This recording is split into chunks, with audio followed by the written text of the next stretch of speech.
Hey guys, it's me, Lisa Bonner, and I'm back to talk about some piping hot tea from my book, The LegaliTEAS of Entrepreneurship. The one thing that we are always doing, and I know that I am guilty of this, is overcommitting myself. We will say yes to everything, even though we know we want to say no to half of it.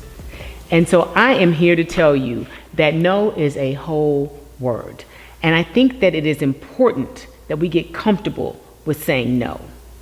And in the art of saying no, we have to understand and stand in that no and really have a little bit of framework around that.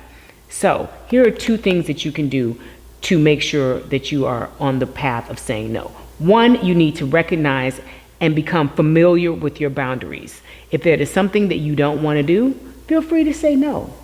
The second thing is to prioritize your commitments. We cannot say yes to everything, and if we say yes to everything, Lord knows we are running around here making ourselves tired and not being an asset to anyone. If you do say yes and you really wanted to say no, it's important to really do a gut check. How do you feel? Check in with yourself and see how you felt about that yes. And if it is not sitting well in your gut, then you knew that you should have said no, and maybe next time you will honor that commitment and say no to yourself.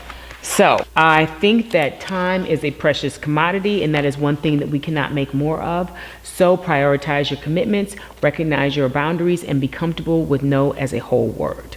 If you want to hear more about the importance of saying no and the art of saying no, check out my new book, The LegaliTEAS of Entrepreneurship, on Amazon, Barnes & Noble, and everywhere books are sold.